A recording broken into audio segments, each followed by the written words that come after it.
daily. I said daily. Daily Solutions Podcast. I said Solutions Podcast. Daily Solutions Podcast. All right. Hey. Hey, everybody. It's Graham. My name's Ashkahn, and today's question should... Yeah, you don't have the question in front of you, huh? It's a little harder when you don't actually have a question. Yeah, you usually read the questions. Should float centers require new customers to fill out waivers? Yeah, okay. You just almost start singing then? I know, that intro was kind of catchy. This is an interesting question for us to answer. And it's interesting because... so we don't have waivers. And we're freaks in the float industry. I think we might actually be the only float center I know of that doesn't use a waiver, personally. So how much you should actually listen to us is... You probably should use a waiver. We should probably be using waivers. We should probably be using a waiver. So we don't use a waiver because when we first got up and running, floating was very unknown, right? This is like 90 years ago. Yeah, they hadn't even been invented yet. We were really trying to get people to understand that this was a thing and that it wasn't weird and scary and all this sort of stuff, right? And so when we were opening our business, we were really looking for any friction that we could reduce off the process of someone coming in and floating, and anything that could, just make it seem like a much more normal, approachable thing to do. And in doing that, the idea of having someone sign a waiver saying they understand all the risks associated with floating it felt like a little intimidating for people just getting into it. And so we kind of consciously went into things knowing that we were putting ourselves a little bit more legally on the line through not having a waiver, and we just wanted to make sure that we were getting people in the tanks and not scaring them off. And to us, that was a risk that was at the time worth it. And I guess it's still worth it right now because we still don't have waivers yet. Maybe we should reconsider, though. But I guess... So why do people have waivers is an important thing to figure out. And I think there's like a few different things people put in waivers to try to protect themselves. Yep. And so the first part, the biggest protection that a waiver gives is just discouraging people who have read it from trying to follow up and do something strange, or informing the customers that you have and making sure they know they signed something that said they wouldn't engage in certain behavior, or they aren't, bleeding massively from a cut or have uncontrolled epilepsy. We'll get into the specifics, but... So yeah, you're trying to deter people. And I guess in the case that something does come up, you're trying to have some legal protection. Yeah, and so that's the other half is not just the personal customer side, but if something does come up in court, you have something to be able to show to the judge and say, hey, we do have a thing this person signed off on, specifically saying they understood this policy. Maybe they shouldn't be suing us, right? And maybe this is a good moment to remind you, our dear listeners, that we are not lawyers and have no law degrees and don't really know that much about the legal system. And you shouldn't really take this as legal advice or think that anything we're saying is true ever or accurate in kind of any sense of the word. I've never even been portraying an actor. Wait, an actor? What did I just say? I've never been acting like a lawyer is what I meant to say. Yeah. I've been an actor. And I've portrayed actors. So yeah, you're getting raw opinion here. And so with that kind of little preface, what are the things that people typically put into their waivers? And I personally usually see kind of three main things that people are trying to protect themselves against. One of them is slip and fall, or liability in general, right? For someone coming in and something happening to them, injury, illness, something like that you want to have some sort of liability protection for. And that one's interesting. This is the part where we're like the most not lawyers, and you should probably ask your lawyer. I don't know. I think we're probably pretty solidly not lawyers throughout all of this. I think there's other sections where we're a little bit more lawyers, but there's in this section, like how much a waiver actually protects you liability wise is an interesting thing to look up, and I think this can actually differ even from state to state in terms of like how strong of a protection a waiver is. But in general, I feel like it's not the only variable that if you were to be in court or some sort of, process including this, that they would be actually using to determine something. So, specifically with slip and fall, because I do think that's probably one of the actual biggest concerns of someone injuring themselves in a float center. With slip and fall, like if you had someone sign a waiver and they slipped And fell. and you just did a horrible job making like everything, not doing any anti-slip stuff anywhere in your float center, like you probably are still to blame a little bit. And the waiver might not actually end up protecting you in that scenario. If they come in and your floors are super slick and you're not doing a good job cleaning up to make sure they're not wet, and there's just like a slide going into the room or something that people have to walk over, like there's all sorts of ways that people could be like, okay, they signed this waiver, but clearly your place was like a danger to the public, and I don't care that they signed a waiver, you're still going to be liable for this. Yeah, I guess going into this knowing that the waiver doesn't just grant you immunity from, like, people actually aren't even allowed to sign away their rights. Right, like someone can't come into a room when I'm teaching them how to juggle swords and I have them sign a waiver that if they cut off their hand when they're juggling swords, they're not going to sue me, and they cut off their hand, like they are still very much allowed to sue me. Like the fact they signed that document, it does not mean that I'm protected now. So it still very much depends on you following your own set of laws, everything that's on the back end for your business, and being set up responsibly. Like Ashkahn said, you can have people sign things all day long saying that they won't hold you accountable if you slip and fall on slippery surfaces. And then if the court just decides that your floors are slippery enough that they don't want to honor that waiver, they can decide that and just toss it out. And the other side goes true too, right? Like, yeah, we think. I don't know. We've never been in court. And the other side, like, so if you do a good job making your place slip resistant, if you have really anti-slip flooring, if you have grab bars everywhere, if you add in protections like that, I think that can also go towards building a good defense for yourself. Like, look, we specifically went out and bought this type of flooring, and we have like a grab bar in front of the float tank and in the shower and here.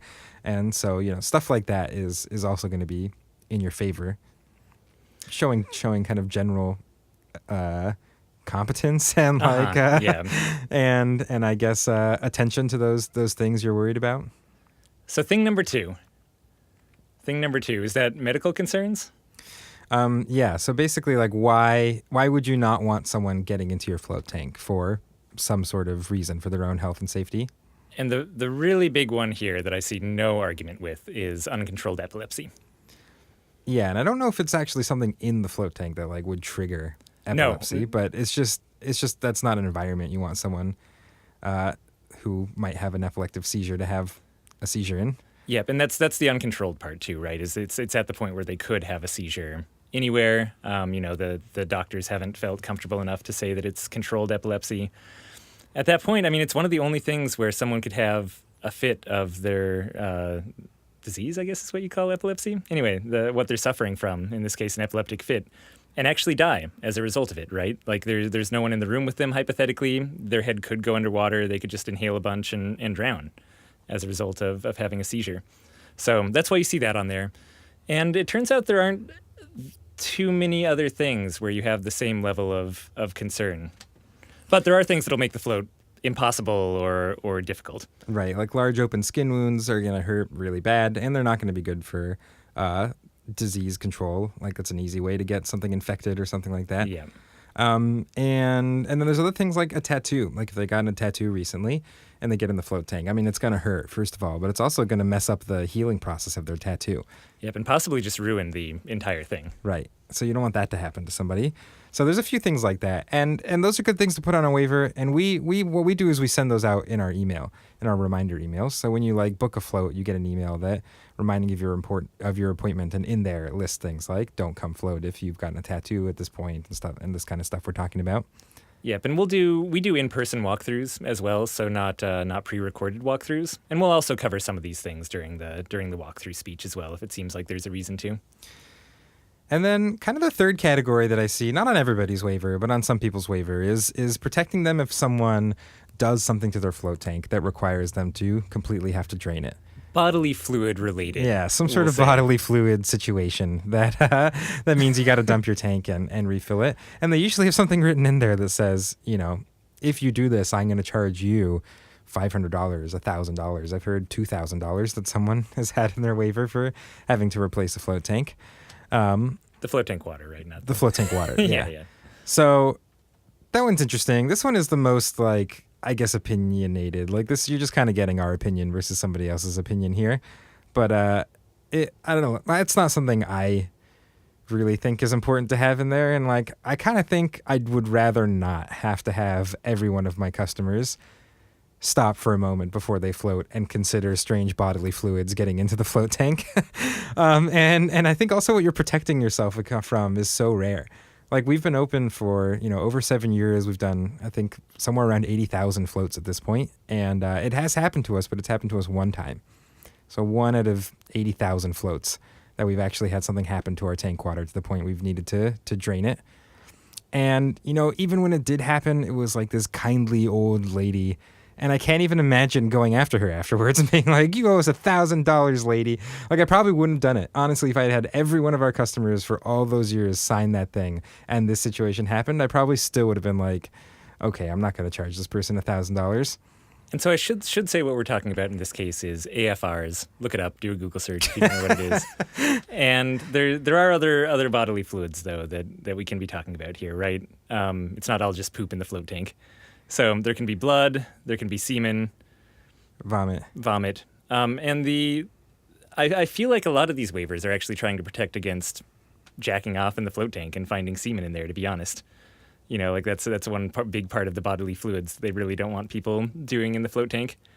And it's interesting because I think that part of to take the devil's advocate side of people who do want that on the waiver, right? Okay. They want it so that almost their customers know that this isn't going to happen, right? Like, because by signing that same waiver, they realize the person before them also had to sign a thing saying that they'd be dinged $1,000 if they jerk off in the float tank or something like that, right? And I've heard that there's actually this peace of mind that comes with knowing that there's such a big penalty and just thinking that will provide a little more sanitary safety. Interesting. I'll say. Okay. I could see that argument. I mean, yeah, there's that, but you are still reminding every person of it as they enter into and your we don't even tank. have a waiver, so, right? Like, just to back up a little bit, like arguing about the nuances of what we would put on our waiver is an interesting exercise in hypotheticals for us. Yeah. So, we don't know, but that is what I've heard from people who do have that specifically on their waiver and the justification for it. Yeah. But again, in reality, this is not like an ongoing problem that we're trying to deal with or anything like that. And the reason I brought it up, too, is because that's also not health and safety-wise a reason to drain your float tank. Right. Yeah, the chances that someone would actually get a disease from something like that is not very high. Yeah, like close to zero. Yeah. Like if you look on the CDC website for things that they're concerned about, it's not ejaculate and blood. So yeah, it's kind of in that like gross but not unsanitary sort of world. Poop and some kinds of vomit are what they're worried about. Just to. So I don't know. Should you have a waiver?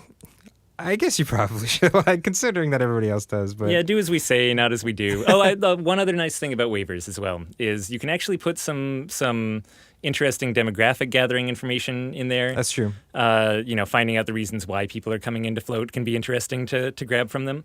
And you can also even do pitches for your memberships on there. I know a lot of waivers that kind of end with mentioning that if they enjoyed their float, that there are these memberships and ways that they can save money coming back regularly. And that's kind of a cool thing to be able to have someone go through and sign next to is, yes, I understand you have memberships, Yes, I understand. I'm by default signing up for your membership.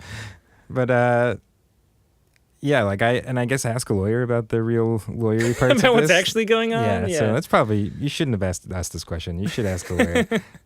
And if you've listened to this episode, you probably shouldn't have done that either. Yeah, just skip to the next one. Made a big mistake. Yeah, we'll have much more to say about the next question, I promise. All right. Well, to ask us other questions that we shouldn't be answering, you can go to floatanksolutions.com/podcast, and we will talk to you tomorrow. All right. Thanks, everybody.